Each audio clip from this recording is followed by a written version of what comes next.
और ये सीधी तस्वीर हम आपको दिखा रहे हैं। कांग्रेस अपना मैनिफेस्टो जारी कर रही है और प्रियंका गांधी इस वक्त आप देख सकते हैं। पहले उन्नति विधान जन घोषणा पत्र के चेयरमैन आदरणीय श्री सलमान खुर्शीद साहब आपके बीच में अपनी बातों को रखेंगे, तो मैं आहूत करता हूं आदरणीय श्री सलमान खुर्शीद साहब। धन्यवाद अध्यक्ष जी। हमारी आदरणीय प्रियंका जी जिनके आशीर्वाद से और मार्गदर्शन से हमने ये घोषणा पत्र तैयार करा है और हमारे सारे सम्मानित साथियों का जिनका बड़ा सहयोग रहा, सभी को आज यहाँ साथ आपके सामने प्रस्तुत करते हुए बड़ी प्रसन्नता हो रही है और आप सभी इतनी बड़ी संख्या में आए हैं, इसका मैं आपको आभार प्रकट करता हूं और नसीमुद्दीन साहब को भी धन्यवाद देता हूं कि उन्होंने आपके साथ ऐसा संपर्क बना के रखा है। बहुत चंद शब्दों में मैं आपको बताऊं कि ये हमारा तीसरा घोषणा पत्र है। 2 पहले निकल चुके हैं जिसका आपको संज्ञान है। एक महिलाओं के संबंध में, विशेष महिलाओं के संबंध में सबसे पहला घोषणा पत्र का अंक निकला था, उसके बाद युवकों के संदर्भ में निकला था और आज ये सामान्य सब साथियों के लिए, हमारे उत्तर प्रदेश के निवासियों के लिए ये तीसरा अंक है, जिसमें साधारणतः हमारे रोज़मर्रा की जो समस्या हैं और जैसे हम लोग अपेक्षा करते हैं कि आगे आने वाले समय में उत्तर प्रदेश को किस दिशा में ले जाकर हम जनता को क्या लाभ दिलवा सकते हैं, उसके बारे में इसमें हमने विस्तार से बातें लिखी हैं। मैं इतना बता दूं कि घोषणा पत्र तो सभी पार्टियां निकालती हैं और हम भी निकालते रहे हैं। हमारा प्रयास हमेशा रहता है कि हम घोषणा पत्र को घर बैठे ना बनाएं, लेकिन इस बार प्रियंका जी ने आदेश दिया, दिशा निर्देश दिया कि हम जनता के बीच में पहुंचकर वहां संवाद करके लोगों की के सहयोग से और लोगों की अपेक्षाओं को इस पे अंकित कर सकें। विस्तार से जगह जगह जाएं। उत्तर प्रदेश के कमोबेश सभी जनपदों में हम पहुंचे, जहां पर बहुत सारे लोगों के साथ चर्चाएं हुई, साधारण साथियों के साथ, साधारण जीवन में जो साथी मिलते हैं, विशेषज्ञ लोग बहुत सारे थे, उनके साथ बातचीत करी। वहाँ के अलग अलग समूह जो अलग अलग कार्यों से जुड़े रहे हैं उनसे बात करी, किसानों से बात करी, रोजगार वहाँ का की हाल क्या है, वहाँ पे श्रमिकों से बात करी, नौजवानों से बात करी, महिलाओं से बात करी, वहाँ के एनजीओ से बात करी, वहाँ की विशेष संस्थाएं हैं उनसे बात करी। और आप ये मान के चलिए कि किसी भी को हमने इस श्रृंखला से बाहर नहीं रखा, सब तक पहुँचने का प्रयास किया। बावजूद इसके कि हमको दो बार इस पूरी गाथा में 2 बार हमको सामना करना पड़ा कोरोना का, और वो एक बहुत बड़ी चुनौती थी, लेकिन उसका सामना करते हुए भी हमने प्रयास किया कि प्रोटोकॉल को मानते हुए हम जहां पहुंच सके पहुंच जाएं। जो नहीं हो सका संभव तो वो हमने डिजिटली किया।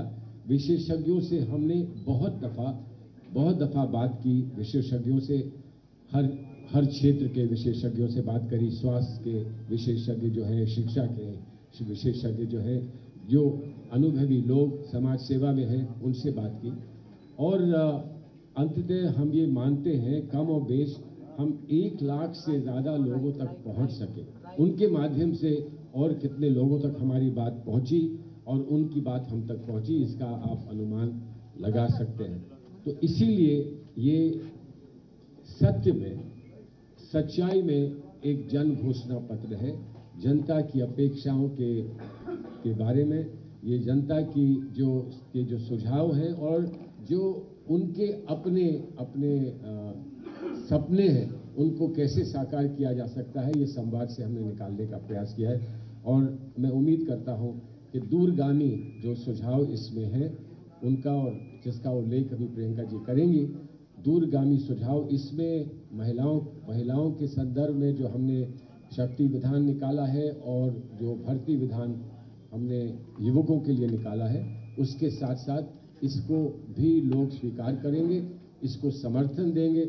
और समर्थन सिर्फ इस तक नहीं सीमित रहेगा, बल्कि आगे जनता क्या कदम उठा सकती है और हमको कैसे सहयोग दे सकती है, इस पर भी स्पष्ट निर्णय वो इस चुनाव में लेंगे। मैं आपको धन्यवाद करता हूं। अब मैं आमंत्रित करूंगा उत्तर प्रदेश की महबूब नेता, जिन्होंने लगातार सड़कों पर संघर्ष किया, किसान, नौजवान, गांव गरीब की आवाज उठाई, कभी डरी नहीं, दबी नहीं, जेल तक की यात्रा तय की और जनता के बुनियादी सवालों पर लाठी डंडे भी खाई, लेकिन इस सरकार के दमन का मुंहतोड़ मुकाबला किया, उत्तर प्रदेश की आवाज बनी। मैं चाहूंगा आदरणीय श्रीमती प्रियंका गांधी जी आए और अपने जन घोषणा पत्र को हम सबके बीच में रखें। धन्यवाद लल्लू जी, सलमान साहब, पूनिया जी, नसीमुद्दीन जी, मुमताज जी, मोना जी, सुप्रिया जी, सारे उपस्थित नेतागण और मीडिया के मेरी बहन भाई, आप सबका इस घोषणा पत्र के जो इवेंट में आप सबको बहुत बहुत सबसे पहले मैं स्वागत करना चाहती हूँ। जैसे सलमान साहब ने आपको बताया कि जो ये उन्नति विधान है, जो हमारा शक्ति विधान है और जो भर्ती विधान है, ये जितने भी घोषणा पत्र हमने जारी किए हैं और इनमें जितने भी सुझाव हैं वो हमें यूपी की पब्लिक से मिले हैं। हमने पिछले मेरे ख्याल से 1.5 साल से ये कोशिश की कि हम उत्तर प्रदेश के कोने कोने में जाएं, हमारे नेता, हमारी मैनिफेस्टो कमेटी जाए और सबसे चर्चा करके जो उनके अहम मुद्दे हैं, जो उनकी समस्याएं हैं, उनको सुलझाने का काम कैसे किया जाए, इसके बारे में चर्चा करके तभी ये सारे सुझाव इस घोषणा पत्र में आए हैं। दूसरी पार्टियों की तरह हमने अन्य पार्टी के सुझाव लेकर अपने घोषणा पत्र में नहीं डाले। हमने जो भी इसमें डाला है वो पब्लिक की ही आवाज़ है। जैसे लल्लू जी ने कहा, हमने पिछले 2 सालों से बहुत संघर्ष किया, लेकिन हमारा संघर्ष पब्लिक के संघर्ष के मुकाबले में कुछ नहीं है।